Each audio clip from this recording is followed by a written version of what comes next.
ప్రియమైన బిడ్డలారా, యేసు క్రీస్తు దివ్య నామములో మీ అందరికీ శుభాలు తెలియజేస్తూ ఉన్నాను. ఒక మంచి ఇన్ఫర్మేషన్, ఒక మంచి స్మాల్ బైబిల్ ఇన్ఫర్మేషన్ని మీ ముందుంచే ప్రయత్నం చేస్తూ ఉన్నాను. మానవ జీవితంలో, మన జీవన ప్రయాణంలో ఎన్నో తెలుసుకుంటూ ఉంటాం, ఎన్నో తెలుసుకోలేకుండా పోతూ ఉంటాం. వాటిలో విలువైనవి కొన్ని ఉండొచ్చు, వాటిలో విలువ లేనివి కూడా ఉండొచ్చు. విలువైనవి నీకు విలువగానే ఉపయోగపడుతూ ఉంటాయి.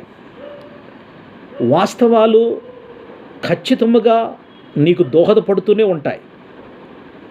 జీవితంలో తెలుసుకోవాల్సిన నిజాలు తెలుసుకుంటున్నప్పుడు, అనుభవించాల్సినటువంటివి అనుభవిస్తున్నప్పుడు అవి ఖచ్చితంగా నీకు మేలే చేస్తాయి తప్ప నీకు మాత్రం కీడు చెయ్యవు.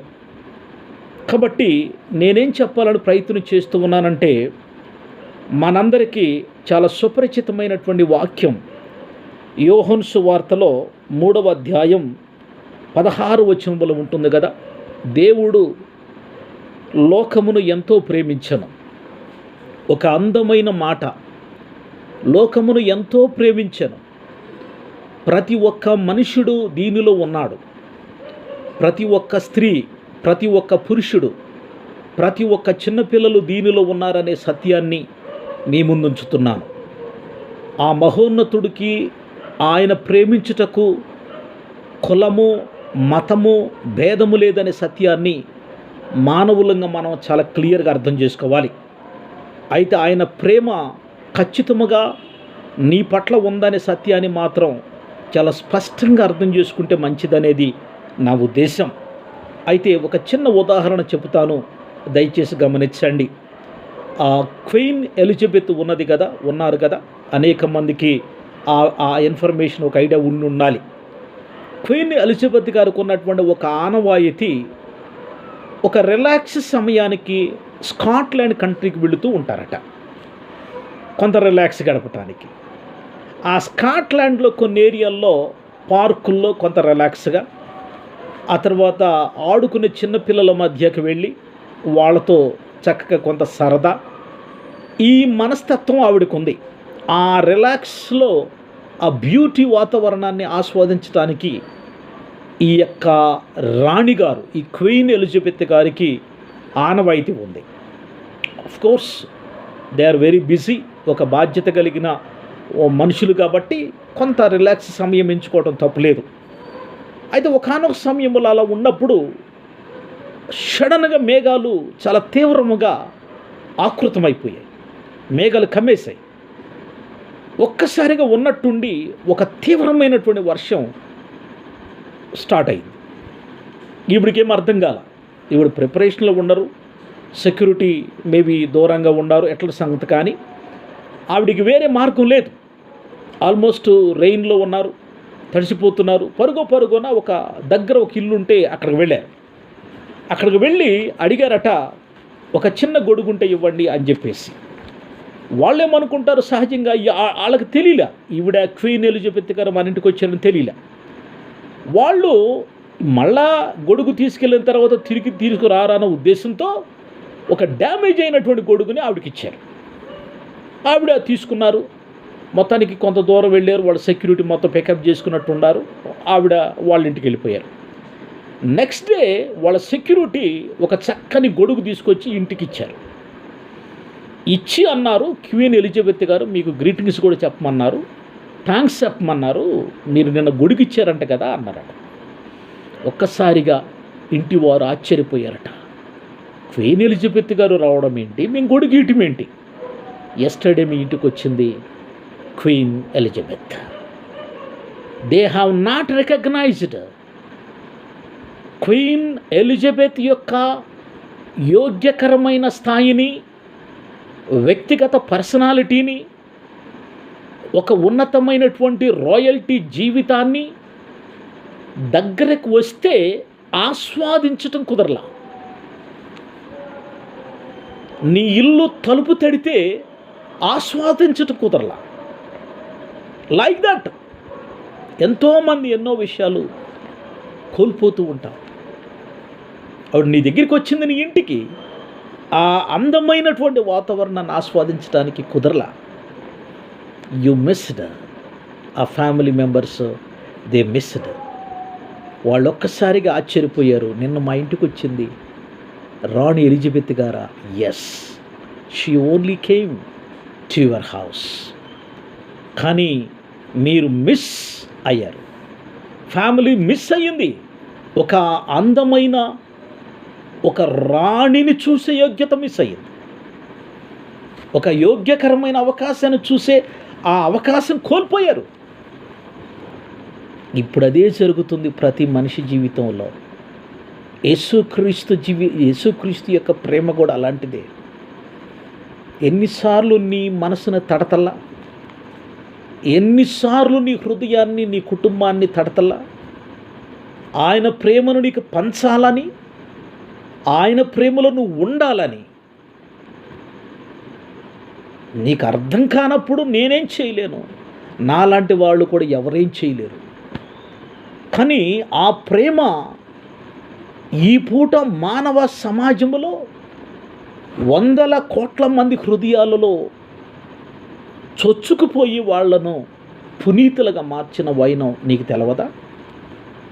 నా సహోదరుడా, నా తమ్ముడా, నా చెల్లి, దేవుని యొక్క ప్రేమ కంటే మిన్న అయిన సెక్యూరిటీ కలిగిన ప్రేమ ఈ భూమి మీద ఉందా?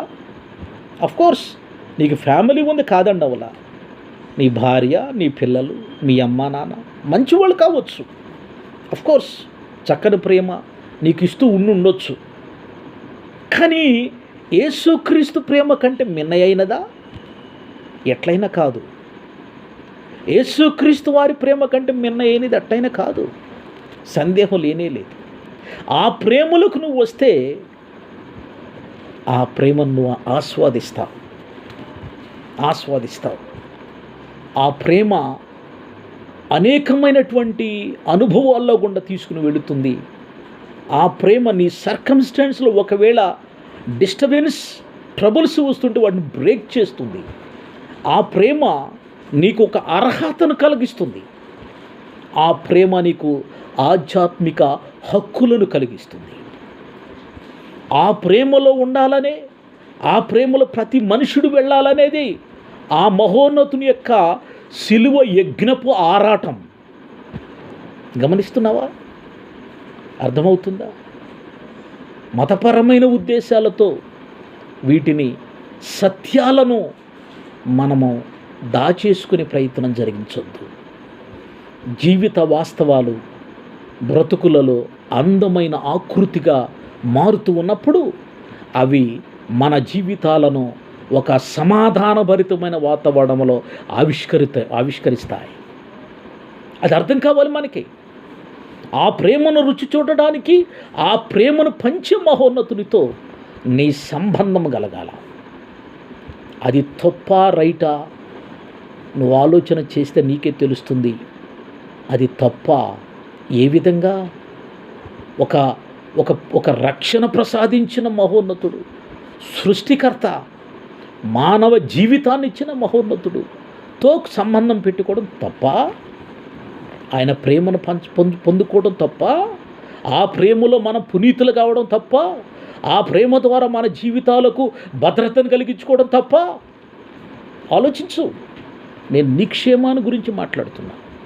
నీ కుటుంబము, నీ వ్యక్తిగత జీవితం, నీ సంసారిక జీవితం, నీ ప్రొఫెషనల్ వర్క్, అది భద్రత కావాలి. ఆ ప్రేమలోకి నువ్వు వస్తే ఆ ప్రేమ నీకు సపోర్ట్ చేస్తుంది తప్ప నిన్ను ఎక్కడ కూడా వాడుకుని వదిలేయటానికి ప్రయత్నం చేయదు.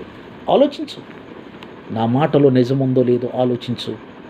ఆలోచిస్తే అది నీకు దీవెనకరంగా మారాలని మాట్లాడుతూ ఉన్నాను. క్వీన్ ఎలిజబెత్ ఇంటికి వస్తే యూ హ్యావ్ నాట్ సీన్. ఆ మహోన్నతుడు ఈ సమయంలో నీ ఇంటికి వచ్చాడు. ఆ ప్రేమను నీకు ఇవ్వటానికి వచ్చాడు. ఆ ప్రేమను నీకు ప్రసాదించడానికి వచ్చాడు. ఆ ప్రేమలో నిన్ను చూడాలని వచ్చాడు. ఆ ప్రేమ కలిగిన మనసుగా లేనిపోయిన బలహీనతలతో నీ విలువైన జీవితము బలహీనపడకుండా ఒక అందమైనటువంటి మనిషివిగా నువ్వు మారటానికి ఆ మహోన్నతుడికి అవకాశం ఇస్తున్నాడు. ఆ అవకాశాన్ని వాడుకుంటే ధన్యమయ్యేది నీ జీవితమే, దీవించబడేది నీవే, వర్ధిల్లేది నీవే. నీ ఇల్లు, నీ బిడ్డలు, నీవు సమాధానభరితులుగా దేవునితో సహవాసములు సాగుతారు. అట్టి కృప మనకు, మీకు అందరికి ఇవ్వాలని కోరుతూ మాట ముగిస్తూ ఉన్నాను. యేసుక్రీస్తు నామములో మీ అందరికీ దీవెనలు కలుగునుగాక. దయగలిగిన తండ్రి, ప్రార్థన చేస్తున్నాను, ఈ వీడియో చూసిన వారిలో ఎవరైనా సరే నీ ప్రేమను అనుభవించకుండా ఉంటే అనుభవించేటట్లు చేయండి. వాళ్ళ కుటుంబంలో, వ్యక్తిగతలో ఏ సమస్య ఉంటే వాటిని పరిష్కరించండి. ఆ ప్రేమలో వాళ్ళు వర్ధిల్లే విధానముతో కూడినటువంటి పరిస్థితులు వాళ్ళ జీవితానికి ఇచ్చి నువ్వు మహిమ పొందమని నజరేతు యేసు నామములో ఈ ప్రార్థన అడుగుతున్నాను తండ్రి. Amen, amen, amen. God bless you friend. God bless you.